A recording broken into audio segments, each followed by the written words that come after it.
What's up, ladies and gentlemen? Welcome back to episode number, I think this is 5? Yeah, I think it's 5. Of our Warhammer Total War playthrough. Well, not much of a playthrough, it's more of a let's play as the Vampire Counts and Manfred von Carstein. But enough of that, let's get right back into it. Now, it's been a while since I've last played this. I think we were recruiting a second army over here whilst we were sieging out Woodbard over here. Now I know they've got quite a strong army in here and they obviously get a lot of garrison as well. So we're going to need to be careful when they do decide to attack us. For right now I'm just going to let it siege and build up some more siege equipment because for right now we only have nothing built yet. Battering ram, these are the siege towers. Let's get an extra set of siege towers, continue to siege for a couple of turns, see if they come out and attack us. If not, even better, we're just going to be able to take it without any attrition or anything like that. Now, don't think there's anything else to do, no dark magic, technology seems to be researched. Let's have a quick look at diplomacy. Don't think anyone's going to like us too much. Let's see, maybe, just maybe, we might be able to get a little bit of trading done somewhere, but doesn't look like it. These guys are not having any of it. Alright, that's fine, let's just go next turn then. Don't think we really need anyone for trades at the moment. Ooh, Karl Franz, what do you want? Surely this can only mean one thing, right? Yep, war. Okay. Oh no, we are. Oh, I see. Oh yeah, I remember. I think that's happened when we got into war with Stirland. The Empire obviously jumped in as well. Now, seeing as they're too far away for the moment and we don't really need them involved in this war, I'm just going to take the offer of 600, bolster our bank a little bit, and then be able to keep them off our back until we finish off Stirland over here. Or Woodbard, I'm not sure. What's that faction called? I think it was Stirland. I think I was correct. Anyway, okay, the Brayherds come.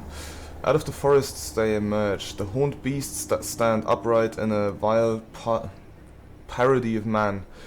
They are the cloven ones, the children of the chaos, and they have come for us to tear down our civilization. The warheads are migrating and destroying anything in their path. Defend yourself from this beastman's wrath. Okay, so it looks like the beastmen obviously quite similar to the Chaos Lords. They're kind of like a horde faction as far as I'm aware, so they don't have any cities or anything like that, but are more focused on the whole horde mechanic thing.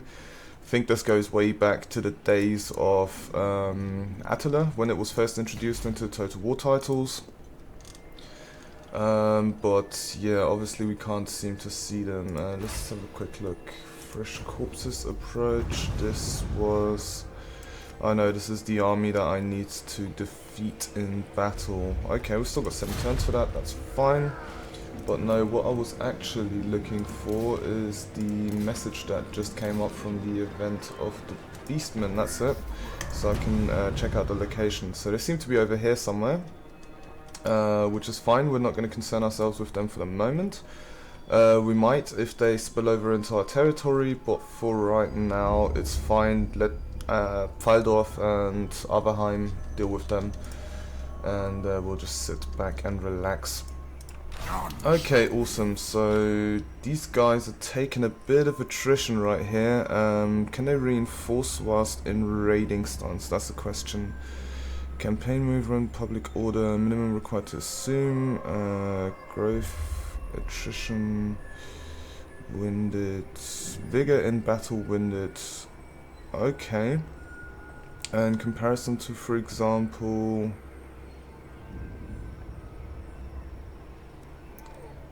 stance march, vigor in battle tired, battle initiation is disabled. Okay.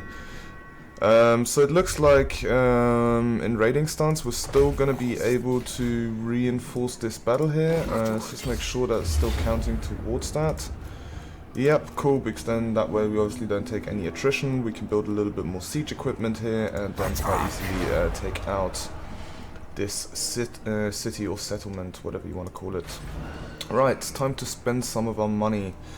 Let's see, any new buildings I need over here. Obviously Eschen is probably going to need some vampiric corruption at some point, but for right now let's focus on the increased trade goods and also increased income. Let's see if I can get my income anywhere else first.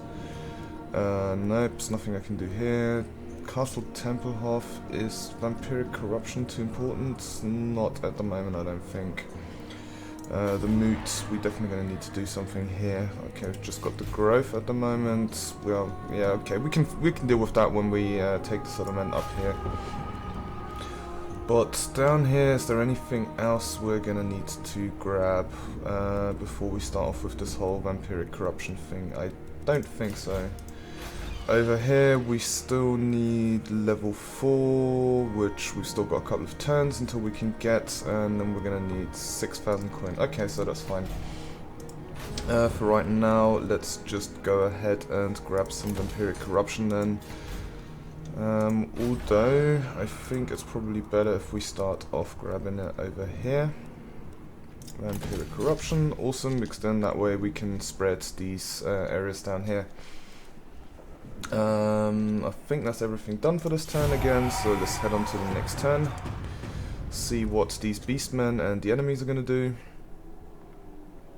Okay, I think, if I remember correctly, that was Empire territory here, so it looks like they just lost that due to one of their other wars, I'm not sure. The Empire and Stirland have made a confederation. Okay, so what does this mean here? Are we still besieging? Or no, I think that just completely ended the war. God, I hate when that happens. That is so annoying. That is so annoying. Diplomacy. Okay, so we've got some kind of beastman tribe here, then there's Avaland, and obviously this is all Empire territory. Empire is at war with some successionists, the Beastmen, and Wissenland, who is which faction again? Ostland, Ostermark.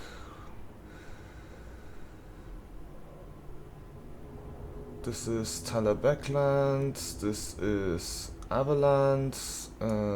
So where is this faction then? Wissenland. I'm guessing it must be around here somewhere, one of the factions that we obviously have not discovered just yet. Okay, well, whatever, that's fine. The question is now, do we go ahead and attack the Empire?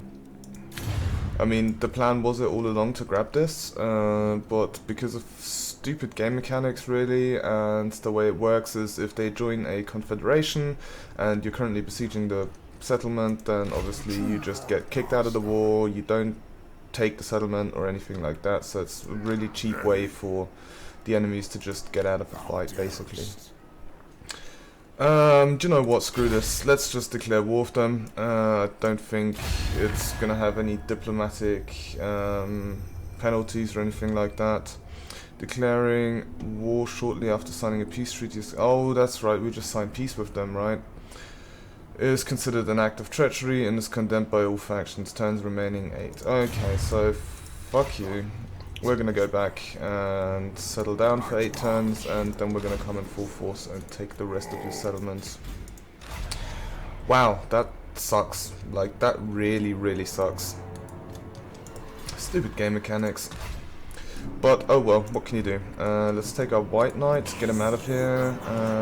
You've got a level up, right? You have indeed got a skill point.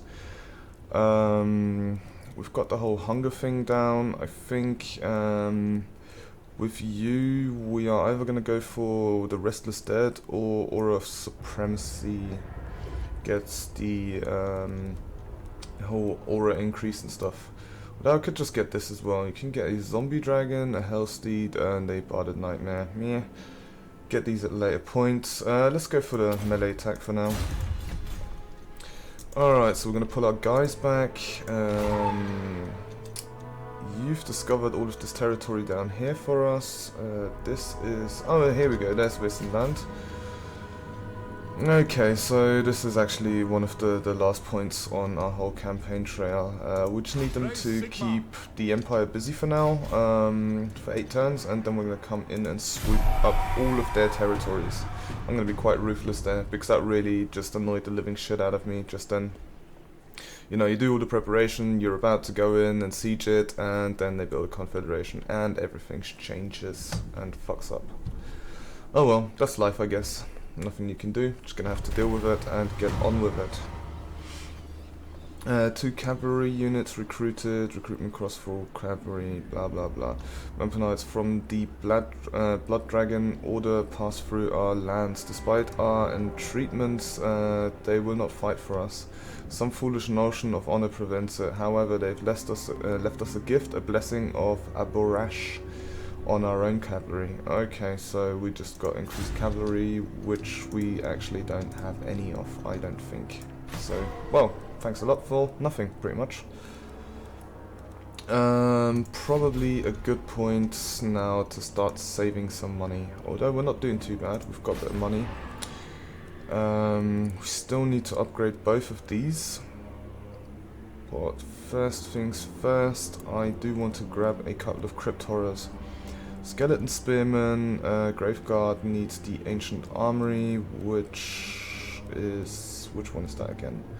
Oh, that's this one, so we could actually build this already, but if we ever want to get the next level upgrades, then it's gonna need to be done in one of the main settlement chains, which means I could actually build it here, I guess.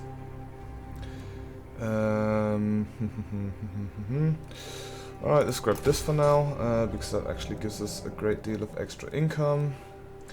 What's this? Fort Obersteier, which is over here. Don't need Vampiric Corruption since you're completely surrounded by everything. That means you're open to generate some extra income for us. It's only 100, but every little counts, and they all start stacking up the further you get into the campaign, so I think it will be worth it eventually.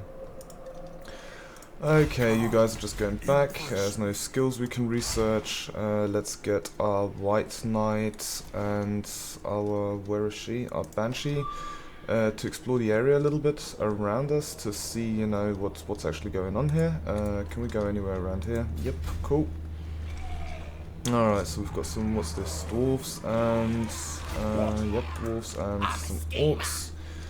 Some savage orcs, I think, and then let's have a look for any more settlements that might be in this region that could be of potential value or threat to us. Okay, let's send you back down here just to make sure that we are not going to get any surprise attacks from the north.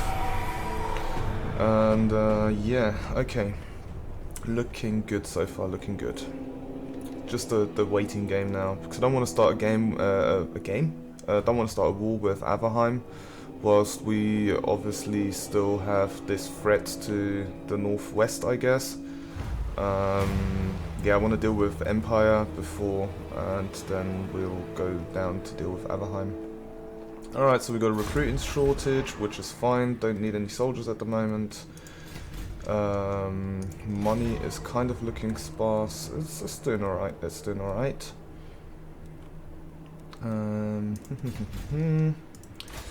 In Eschen, let's see.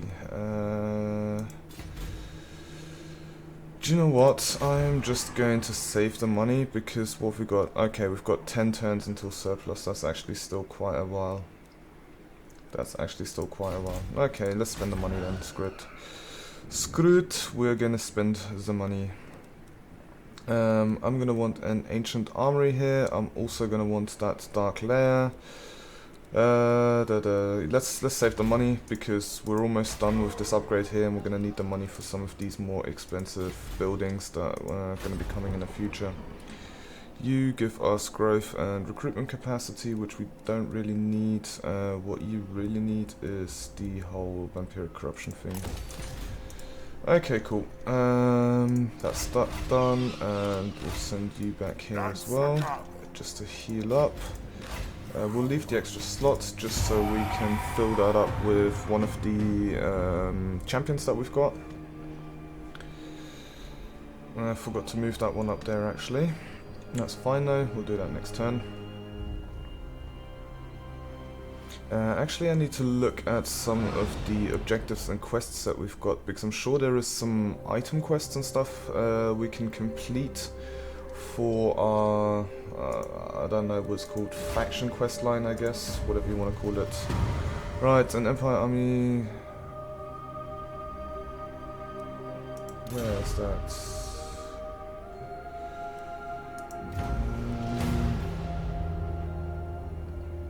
Oh, is that still from the previous quest that I had? Did it just change over? I'm not entirely sure. It doesn't really matter, I guess. Whatever. We're gonna have to wait 10 turns, otherwise there's no point in declaring war. Everyone's gonna hate us even more. I mean, we're already hated because we are vampires and stuff, you know, but yeah, don't want to get hated anymore because I actually do want to start building up some trade with some of these factions around us. And, you know, if everybody hates us, how are we going to do that? Alright, let's just hit a couple of interns, save some money. Forgot to move my goddamn heroes again, because I'm forgetful like that. But oh well, that's cool, that's cool. Yeah, I think unfortunately this one's going to be a bit of a shorter episode than usual, but I'll promise I'll be back with the normal length of at least 20 minutes in the next episode. We've got a confederation going on here, and then, oh nice, the growth and income from cities is increased by 15%. That should actually boost our economy quite a bit. Didn't look what we had last turn. I'm sure you're going to be able to tell me in the comments below, seeing as you watch this video and can just pull back. And now we want to spread our vampiric corruption to all provinces, well, to all adjacent provinces, which means we're really going to start corrupting all the lands around us, which is exactly what we want, so we can spread the influence and then really easy just march in there with our vampires. There's a couple of benefits. First of all, we won't get vampiric corruption. I don't know what's called, like the damage you take if your lands aren't corrupted. So first of all, we don't take that, which means we're going to be able to conquer quite easily and quite a bit without weakening our armies too much. And obviously when chaos comes, I think they are affected by this quite a bit as well, which means as they travel through our lands, the further they sort of come into our lands, the more damage their troops are going to take from being in corrupted provinces, which is great for us obviously, and not so great for them, but oh well, we obviously want to keep them at bay and keep them out of our lands. Right, we're going to swing around back here I think, and then we are just going to send up top here. And let's see, is there anywhere we can cross? We'd have to go all the way up here or then all the way down here. Let's cross over down here and then just explore the back regions over here. Cool, technology is done. Then buildings are mostly done. We can get another upgrade here, which is probably a good idea. Extra income is never a bad thing. All of these are looking pretty good. We need to save the rest of the money because next turn we've got another building we can upgrade. So anyway, I'm gonna end the episode here. Thanks a lot for watching. As usual, if you want to stay up to date with the latest content, obviously subscribe on this channel and also subscribe to or follow me on Twitter, and you'll be able to get all of the latest updates there. I also do the Instagram thing. Both links can be found in the description below. And as usual, drop a like if you enjoyed this episode, as it helps me a lot to rate and understand how my videos are doing. So without further ado, thanks a lot for watching, and I'll see you in episode number 6.